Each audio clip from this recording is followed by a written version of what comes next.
Langit semakin gelap, seolah menandakan puncak dari pertempuran ini akan menjadi sesuatu yang belum pernah terjadi sebelumnya. Suasana tegang menyelimuti medan pertempuran, membuat siapapun yang menyaksikannya merasa kecil di hadapan kekuatan luar biasa yang terpancar dari kedua belah pihak. Guru perguruan rembulan malam yang bersila di tanah mulai memusatkan energinya. Aura gelap yang berputar mengelilingi tubuhnya semakin pekat, menciptakan bayangan menyeramkan yang tampak seperti sosok-sosok iblis. Cahaya ungu hitam memancar dari tubuhnya, membuat tanah di sekitarnya menghitam seperti terbakar. Jurus pamungkasnya, kegelapan bulan mati, sedang mencapai puncaknya. Di udara, Tantri tetap melayang. Matanya terpejam. Rambutnya yang terurai berkibar diterpa angin yang semakin liar. Petir menyambar tanpa henti. Seolah langit pun ikut menjadi saksi dan peserta dalam pertarungan ini. Keempat pedang legendaris yang muncul dari dimensi lain terus berputar di sekeliling tubuhnya. Masing-masing memancarkan cahaya dengan warna berbeda. Emas, biru, merah, dan putih. Energi yang terpancar dari pedang-pedang itu menciptakan gelombang tekanan dahsyat yang membuat tanah di bawahnya bergetar. Kiara, mundur! Teriakan Tantri menggema, diiringi oleh suara petir yang memekakkan telinga.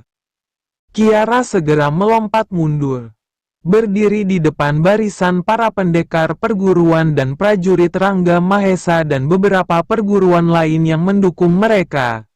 Ia paham bahwa jurus Tantri akan menciptakan kehancuran besar jika ia tidak menjaga mereka dari dampaknya. Kiara memutar pedang harimau kala di tangannya, menciptakan perisai energi biru yang melindungi mereka di belakangnya. Semua mundur ke belakangku. Perintah Kiara dengan suara tegas, memastikan tidak ada yang terluka oleh ledakan energi Tantri. Di tengah lapangan, suasana menjadi semakin mencekam.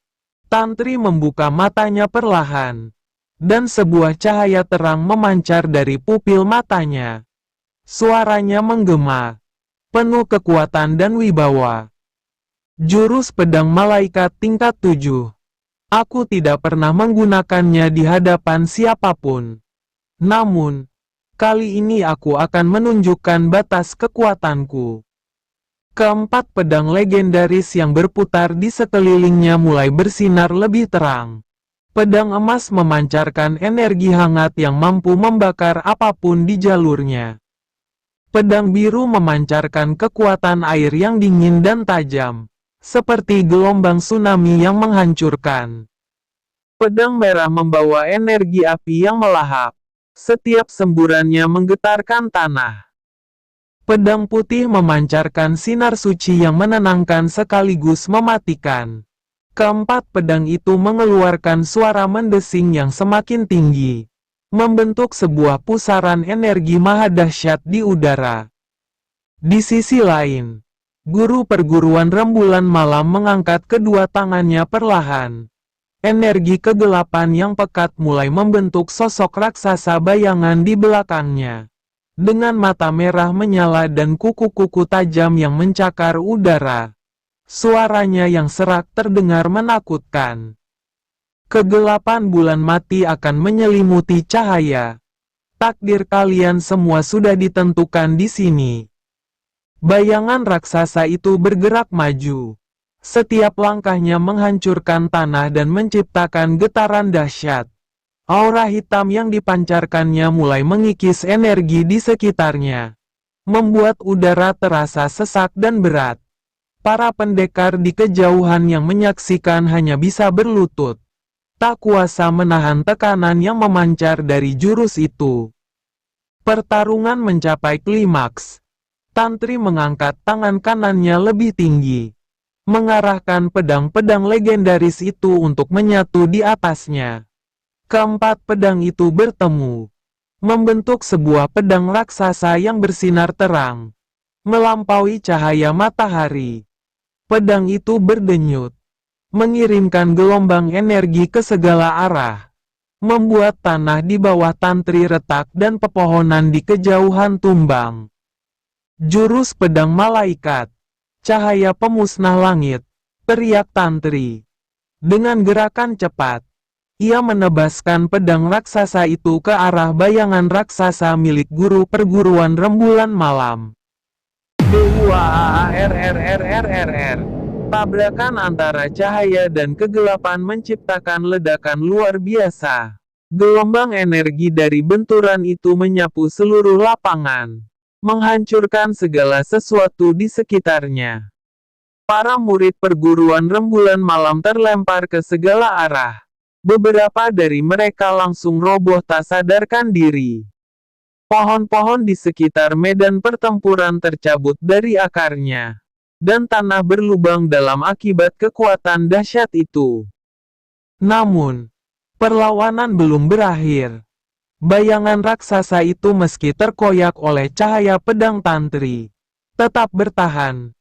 Guru perguruan rembulan malam menggigit bibirnya, memusatkan seluruh sisa energinya untuk memperkuat bayangan itu.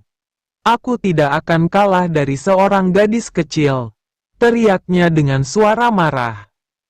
Namun, Tantri tetap tenang. Ia mengangkat pedang raksasa itu sekali lagi.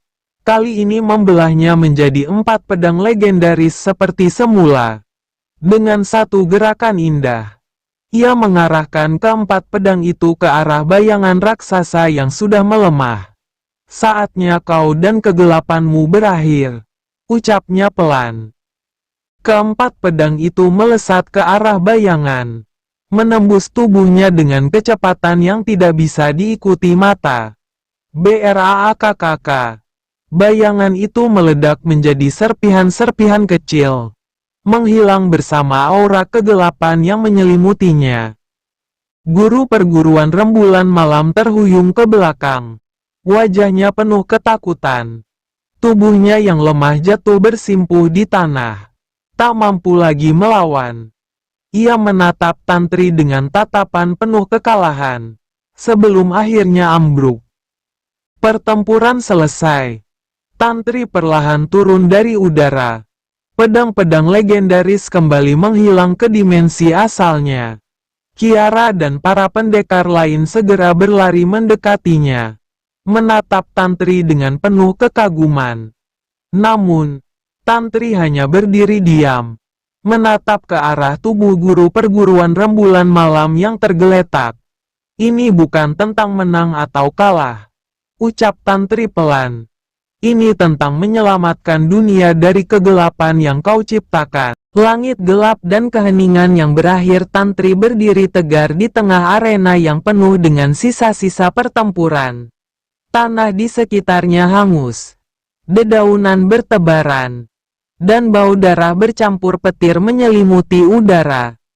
3 murid perguruan rembulan malam yang tersisa, meskipun telah melihat gurunya ambruk, tetap melesat ke arah Tantri dengan tekad putus asa. Tantri, dengan sorot mata dingin yang membakar, mengangkat tangannya perlahan. Aura yang masih tersisa dari pedang legendaris yang sebelumnya berputar di sekeliling tubuhnya kini terkumpul di ujung jarinya. Dalam hitungan detik, energinya membentuk 3 jarum kecil bercahaya terang, berkilauan seperti bintang di malam kelam. Tanpa banyak gerakan, Tantri hanya melambaikan tangannya sedikit. Siut! 3 jarum itu melesat dengan kecepatan yang mustahil diikuti mata biasa. Duar! Bom! Ketiga murid itu meledak serempak menjadi kabut darah, menghilang tanpa sempat mengeluarkan erangan. Tubuh mereka lenyap, meninggalkan keheningan yang mencekam. Para prajurit Rangga Mahesa yang berdiri di belakang Tantri hanya bisa menatap ngeri. Mereka tidak melihat bagaimana Tantri melakukannya. Hanya ada sekelebat cahaya, seperti kunang-kunang yang berkilau, sebelum tragedi itu terjadi. Namun di saat itu, Tanpa diketahui Tantri, seseorang berkelebat cepat dari balik bayangan, membawa tubuh guru perguruan rembulan malam yang sekarat bersama sisa muridnya yang masih hidup. Sosok itu bergerak terlalu cepat untuk disadari, bahkan oleh Tantri yang tengah fokus. Tantri berdiri diam sejenak, memandang kosong ke arah tempat musuhnya sebelumnya berada. Rambutnya yang berkibar oleh sisa-sisa angin pertempuran kini perlahan-lahan jatuh tenang. Kemudian, ia mengarahkan pandangannya kepada 150 murid dari perguruan-perguruan lain yang sebelumnya berdiri mendukung perguruan rembulan malam. "Apakah kalian masih ingin melanjutkan?" tanya Tantri dingin. Suaranya menusuk bagai bilah pisau yang tajam. Namun tidak ada jawaban. Mereka hanya berdiri terpaku, kepala tertunduk, diliputi ketakutan. Tiba-tiba, langit yang mulai cerah kembali berubah. Awan hitam bergulung, memekatkan suasana. Kilat kembali menyambar tanpa henti, menerangi arena seperti siang hari. Angin berderu kencang, membawa aroma hujan yang dingin. Dari balik awan tebal itu, 10 cahaya terang melesat ke bumi dengan kecepatan luar biasa. Siut! Cahaya-cahaya itu mendarat di hadapan para murid perguruan yang berdiri di belakang perguruan rembulan malam. Ketika kilau itu menghilang, yang tampak adalah 10 sosok kakek-kakek tua beruban dengan janggut putih panjang. Wajah mereka memancarkan wibawa yang luar biasa, dengan tatapan yang mampu menusuk jiwa siapapun yang memandang. "Maha Guru!" teriak serempak 150 murid perguruan itu.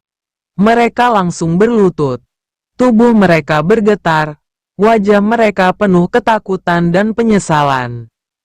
Tantri memandang tajam, mencoba memahami apa yang terjadi. Dalam benaknya, ia sadar bahwa kehadiran 10 kakek ini bukanlah kebetulan. Mereka adalah sosok entitas agung, yang jelas telah lama mengasingkan diri dari dunia ramai. 10 kakek ini bukanlah orang biasa. Mereka adalah pendiri dari 10 perguruan yang kini murid-muridnya berlutut di hadapan mereka. Salah satu kakek maju selangkah, menatap para murid yang tunduk di hadapannya dengan penuh wibawa. Suaranya menggema, seperti suara petir di tengah badai. "Siapa yang mengizinkan kalian untuk melawan pendekar 7 rupa?" hardiknya. Namun, tidak ada yang berani menjawab. Para murid hanya menundukkan kepala lebih dalam, tak mampu menghadapi kemarahan gurunya. "Kalian sekarang pulang ke perguruan masing-masing," ucap kakek yang lain. Suaranya penuh dengan ketegasan yang tidak bisa dibantah. "Kami, 10 ini, akan mendatangi perguruan kalian satu persatu. Hukuman kalian akan kami tentukan nanti." Tanpa banyak bicara, 150 murid itu langsung berlari menjauh, meninggalkan arena dengan ketakutan yang teramat sangat. Mereka menghilang ke dalam hutan, kembali ke perguruan mereka masing-masing. Ketika keadaan kembali hening, dari kitab kuno yang tergantung di pinggang Tantri, keluar sesosok cahaya. Cahaya itu melayang, kemudian membentuk wujud seorang pria tua dengan tubuh tegap dan wajah yang penuh kebijaksanaan. Dialah Batara, leluhur Tantri. Batara tersenyum tipis, memandang 10 kakek yang berdiri di hadapan Tantri. "Sudah lama kita tidak bertemu, sahabat-sahabatku," ucapnya dengan suara yang penuh kehangatan. 10 kakek itu membungkukkan tubuh mereka sedikit, memberi penghormatan kepada Batara. Salah satu dari mereka, yang tampak paling tua, berbicara, "Batara, lama sekali kami menunggu untuk bertemu lagi. Anak didikmu luar biasa. Ia telah membuktikan dirinya hari ini."